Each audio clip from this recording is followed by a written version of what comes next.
Nasceu junto à Serra da Saudade, Dores de Indaia, Minas Gerais. Consolidou sua carreira em Brasília e hoje mora no Rio de Janeiro. É autora de 40 livros. Nossa entrevistada de hoje é a mineira Estela Maris Rezende. Está começando Impressões do Brasil.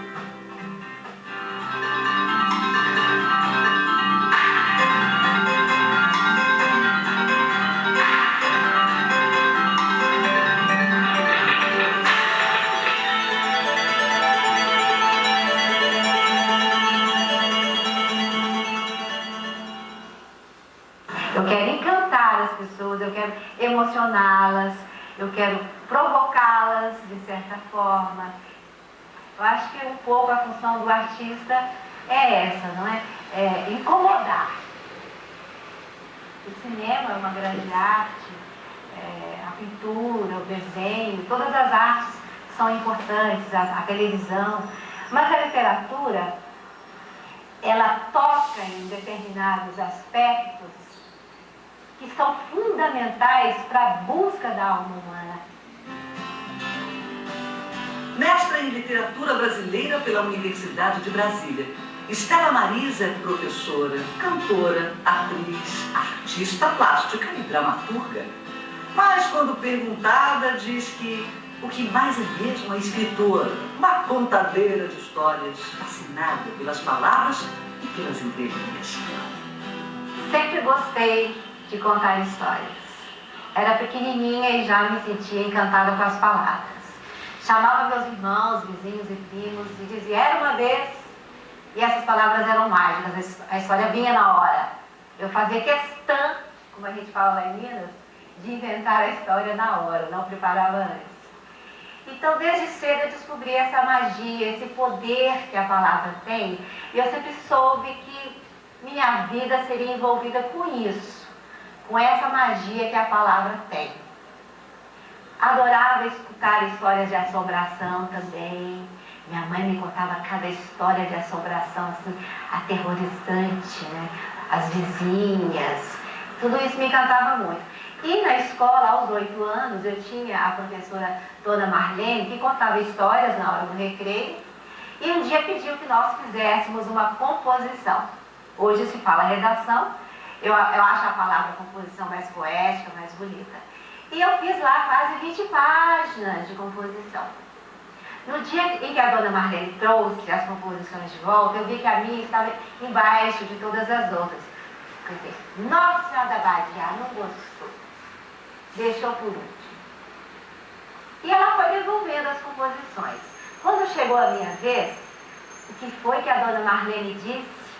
Brava do jeito que ela era, sisuda, mas ela disse uma coisa legal. Ela disse, Estelinha, você vai ser escritora. Aquilo mexeu muito comigo, me calou fundo. E aí eu passei a frequentar o lugar mais importante da escola, que é a biblioteca, pois se eu ia ser escritora, eu tinha que conversar com os meus colegas, né? Aí andei a ler Olavo Bilac, Henriqueta Lisboa, Cecília Meirelles, Casimiro de Abreu, os contos de fada, a tradição, né, narrativa, né, tudo que havia dos irmãos Grimm, os contos de Andersen. Eu fui me apaixonando cada vez mais pela palavra e nesse dia, quando ela disse que eu ia ser escritora, eu fiquei metida, exibida, no sentido de saber que eu já sabia mesmo, verdadeiramente, qual era a minha vocação. Isso foi em Belo Horizonte, no bairro Salgado Filho, porque na verdade eu sou de Dores do Indaiá, né? Nasci ali juntinho da Serra da Saudade, Minas Gerais, Dores do Indaiá. Meu nome é Estela Maris, eu sou estrela do mar. Mas eu passei lá em Dores pouco tempo, poucos meses. A minha infância, na verdade, foi em Belo Horizonte, no bairro Salgado Filho. Minha mãe influenciou demais porque contava histórias para mim. Contava histórias de assombração e outras que ela inventava também. E contava, floreando, sabe? Multiplicando por 15. Cada história que ela contava, por mais simples que fosse, ficava uma história longa, linda. ela gostava, ela criava metáforas. Foi uma coisa que me tocou muito também. E o meu pai, Mário Rezende da Silva, qualquer livro que eu quisesse ler, ele se sacrificava, deixava de comprar alguma coisa, mas comprava o livro também. Houve uma época que ele comprou a coleção completa do Érico Veríssimo. Aí eu li tudo, qualquer livro que eu quisesse ler. Às vezes ele demorava um pouquinho, juntava o dinheiro, mas fazia questão de comprar todos os livros para mim. Então isso foi muito importante. Meu pai, né, me dando os livros, me dando esse suporte, né, eu ter acesso ao livro dentro de casa, além dos livros da biblioteca, que eu nunca deixei de frequentar, e a minha mãe me contando histórias. Então, ativando a minha imaginação, os meus sonhos, a minha fantasia. Meu pai veio para Brasília primeiro, né? Naquela época a gente falava que Brasília era a capital da esperança. E meu pai estava com uma situação financeira muito ruim, então ele pensou, vou para Brasília para recomeçar a minha vida. Depois de um ano foi que ele chamou a família para vir. E eu vim em 62, eu vim um pouco depois, porque eu estudei num colégio interno em Andrelândia, que é sul de Minas. Estudei no SEAB, em Taguatinga, fiz lá o ginasial, né, que a gente falava na época. Depois fiz o curso normal também em Taguatinga. E eu sempre quis dar aulas, sempre quis lecionar também, português e inglês, literatura brasileira.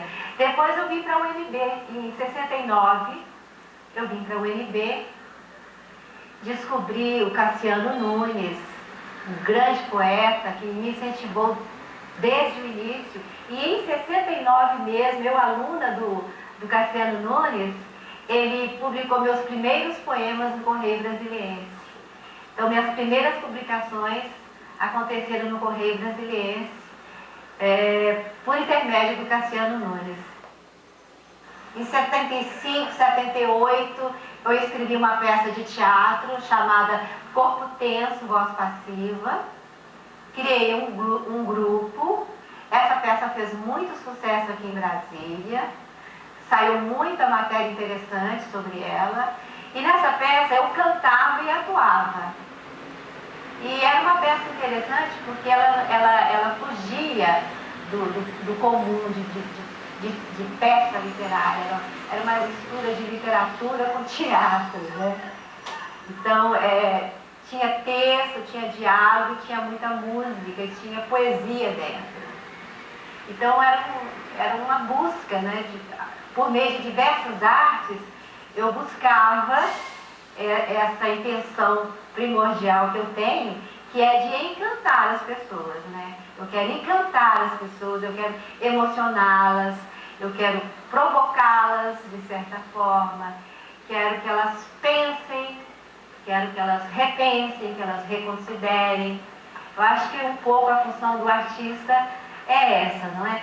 É incomodar. Fazer com que a pessoa veja o mundo com outro olhar. Porque a linguagem comum diz coisas comuns que todo mundo vê. Mas o artista, ele mostra um outro lado do mundo que é muito mais interessante, que vale a pena ser visto e que faz com que a alma humana pense na sua condição humana, nessa perplexidade, o que é essa vida, para que nós viemos aqui, de onde nós viemos. Acho importante fazer com que as pessoas pensem sobre isso. Havia o programa Carrossel, né, na antiga TV Brasília, TV Manchete, né, acho que era TV Manchete que se chamava, isso em 78, 79. Eu assisti ao programa e pensei, gente, está faltando literatura nesse programa. Eu tive esse atrevimento de pensar nisso. E fui lá, procurei a produção e me candidatei a fazer um teste para contar histórias. Eu tive esse atrevimento de ir lá, né? E falei, eu sou escritora, já tenho um livro publicado. Eu já tinha um livro, aliás, eu já tinha 2 livros publicados. Dentro das Lamparinas e Temporã. Esse Dentro das Lamparinas é um livro de contos e Temporã é um livro de poesia para criança. E os 2 eram premiados. Então eu fui, disse, eu sou escritora, gosto de contar histórias, e eu acho que está faltando literatura nesse programa. Assim, com humildade, mas fui. E fiz o teste, fui aprovada, aí se criou uma roupa para mim, um chapéu, vara de condão. Naquela época eu não usava óculos ainda. Aí deu certinho a fada, eu entrava, cantava. Sou a fada estrela azul, voando nas asas do carrossel, trazendo a alegria de um mundo encantado, que nasce da arte a romper o véu, que nasce da arte a romper o véu. Depois que eu cantava essa música, eu contava uma história, olhando para a câmera. Contava a história de cor. E eram histórias que eu tirava de livros clássicos, livros famosos de grandes autores. E no outro dia, esses livros eram procurados nas livrarias. Olha a força que a televisão tem. Isso me dava muito prazer. Contar história, conversar depois com as crianças. E a Fada Estrela Azul fez muito sucesso. Eu era reconhecida nas ruas, trabalhava com a carranquinha, linguiça, o cacareco. Foi uma fase muito bonita na minha vida.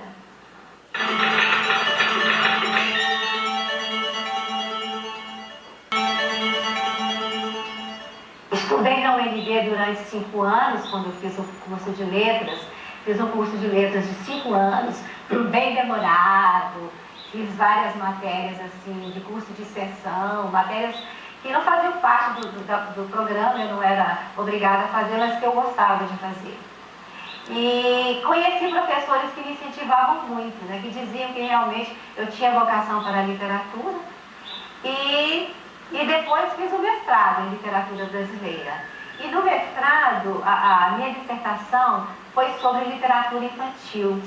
Eu me debrucei sobre a obra de Graciliano Ramos, que é um autor que eu admiro muito. Eu adoro. Então eu estudei A Terra dos Meninos Pelados e Histórias de Alexandre, do Graciliano Ramos, do Velho Graça. E quando eu li Vidas Secas, eu disse, é isso. Isso é grande literatura. Eu realmente nasci para escrever literatura. Quem sabe um dia eu dou conta de escrever alguma coisa, pelo menos próxima, pelo menos pertinho do que seja Vidas Secas. Né? Eu acho que a gente tem que sonhar alto. Aí comecei a participar de concursos. E comecei a ganhar os concursos. E em 1986, eu ganhei um concurso que é um dos mais importantes do Brasil, que é tradicional, que é o Prêmio João de Barro. Ganhei com o livro O Último Dia de Brincar, que é um dos 100 melhores livros do século XX. No final do século XX, houve uma seleção promovida pelo MEC, pela Fundação Nacional do Livro Infantil e Juvenil, e eles escolheram os 100 melhores livros do século. E o meu Último Dia de Brincar ficou esse, junto com Ziraldo, junto com Cecília Meirelles, Clarice Lispector e outros grandes autores. E o meu está lá.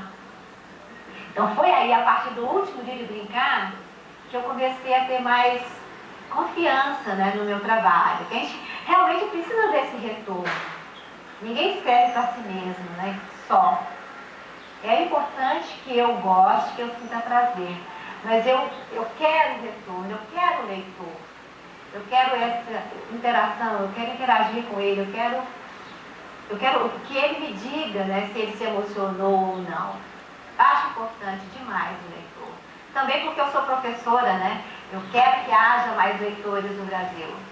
Eu quero que o Brasil seja mais literário. E um Brasil mais literário é um Brasil mais consciente, mais inteligente, mais sensível, lê mais, questiona, né? Pergunta, se incomoda. Tudo isso é importante para mim também como professora.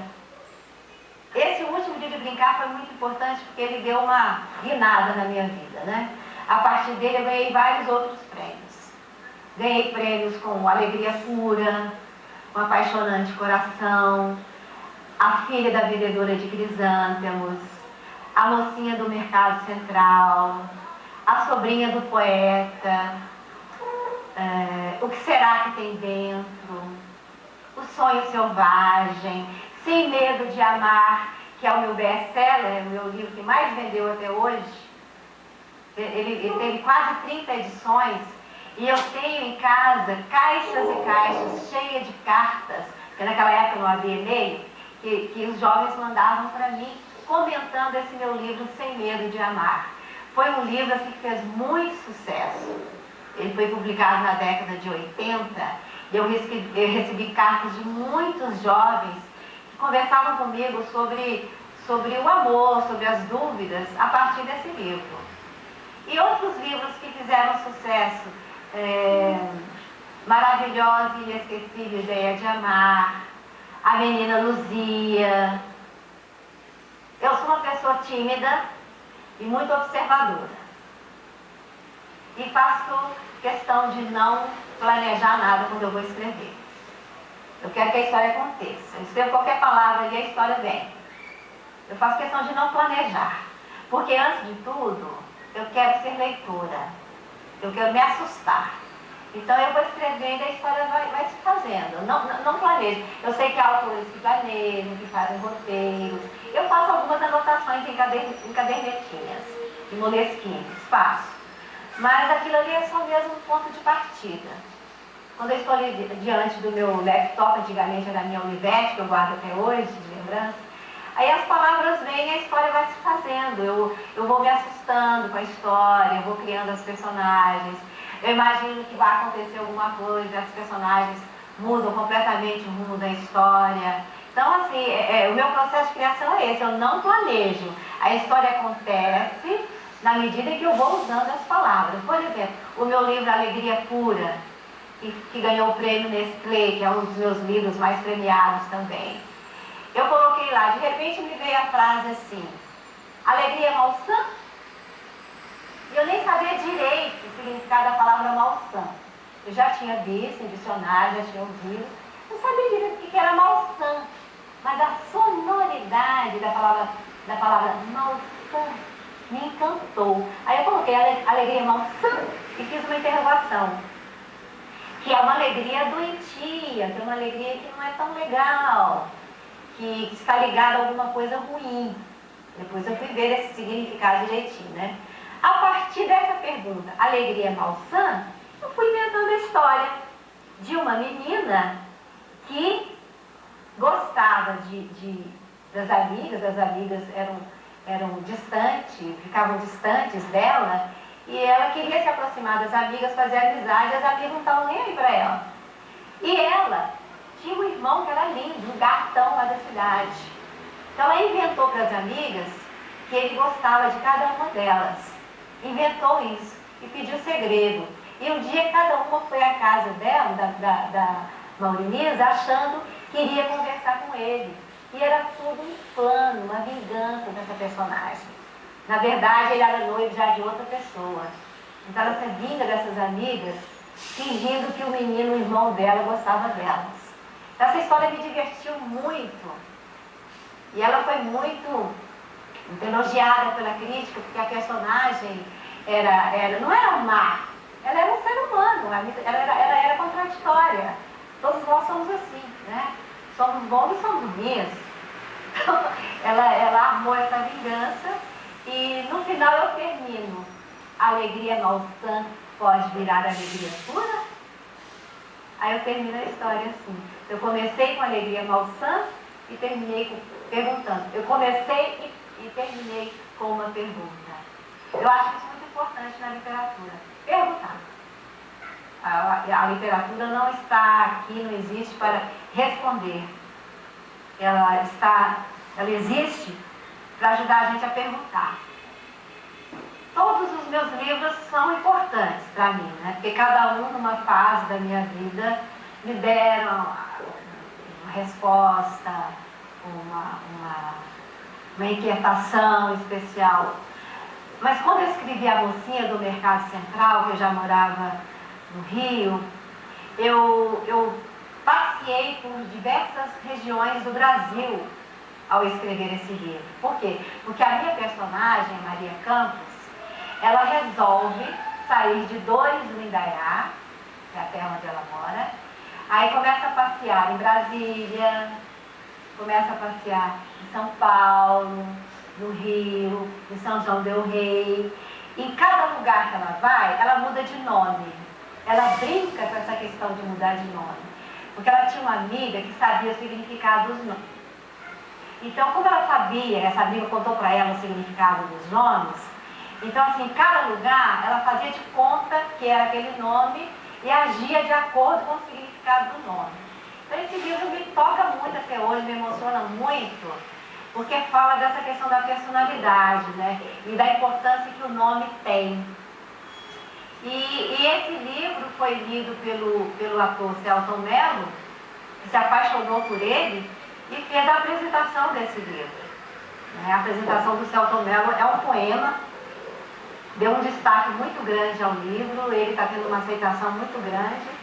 E está sendo um livro assim, que está me dando um retorno muito grande. E pelo fato da personagem ser corajosa de viajar, mesmo sendo tímida, mineira como eu sou, mesmo ela sendo assim, e ela ser corajosa de viajar sozinha pelo Brasil e agir de acordo com os diferentes nomes, isso me toca muito, me encanta muito. Eu acho que para o leitor jovem, vai fazer com que o leitor jovem atice a sua imaginação e pense, não que vá mudar de nome e se transformar em outra pessoa, mas que possa tentar, de certa forma, crescer como pessoa. Porque a literatura, eu acho que ela também tem essa função, né? De encantar e de melhorar o mundo, de melhorar o ser humano, né? A alteridade e o outro. Depois que eu leio um livro, eu não sou mais a mesma pessoa. Então, depois que eu leio a Mocinha do Mercado Central, eu posso imaginar que eu posso ser uma outra pessoa, quer dizer, a mesma Joana ou mesmo José, mas com um toque talvez mais sensível, mais amoroso, por que não? Se eu olho para uma escultura, se eu olho para uma pintura, por exemplo, quando a Maria Campos, a personagem, ela entra naquela biblioteca, no Real Gabinete Português de Leitura, lá na Rua Luiz de Camões, lá no centro do Rio, ela sente uma emoção muito grande que ela não havia sentido antes. Ela não gostava de ler. A personagem não gostava de ler. Quando ela entra na biblioteca, ela depara com os livros do Fernando Pessoa, ela descobre que gosta de ler. Ela achava que não gostava de ler. Descobriu que gostava sim, ao ler Fernando Pessoa, que dizia no poema, eu não sei quantas almas tem. Então, quando ela lê esse verso, não sei quantas almas tenho, e ela estava vivendo várias almas a partir dos vários nomes, ela se apaixona pela poesia. Eu acho que isso é fascinante, por isso que é um livro que está me tocando muito, me emocionando muito. A literatura é outra arte, ela tem outra dimensão, ela é mais meditação, ela é mais profunda, ela busca um outro jeito de olhar o mundo. Eu vejo meus filhos, por exemplo, meus filhos adoram videogame, adoram cinema, né? E adoram ler também. Eu conheço vários jovens que gostam de diversas linguagens, o mundo eletrônico, a tecnologia, e tem também um momento para a leitura, que é diferente, que exige um certo isolamento, entre aspas, porque na verdade quando você lê, você não está se isolando, você está conversando com a humanidade inteira. Então é um momento em que você se sente mais próximo da alma humana. É uma arte que exige mais de você. O cinema é uma grande arte, a pintura, o desenho, todas as artes são importantes, a televisão, mas a literatura, ela toca em determinados aspectos que são fundamentais para a busca da alma humana, porque ela é mais ambígua, você tem que imaginar mais, você tem que ir mais longe nos seus sonhos, na sua fantasia. Então, há muitos leitores, quer dizer, há muitos jovens que falam que não gostam de ler.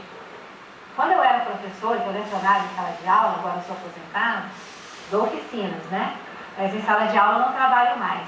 Eu começava o ano letivo, a maioria dizia que não gostava de ler. Mas cada dia eu lia um trecho de um poema, lia um trecho de um romance para eles, de um jeito cativante, não lia de um jeito qualquer. Lia com entonação, lia com emoção. No final do ano, todo mundo já estava gostando de ler. Daí a importância do professor que gosta de ler. E se ele gosta, ele sabe um jeito de fazer com que o seu leitor também goste. O leitor descobre que ele gosta de ler e ele não sabia, mas ele gosta.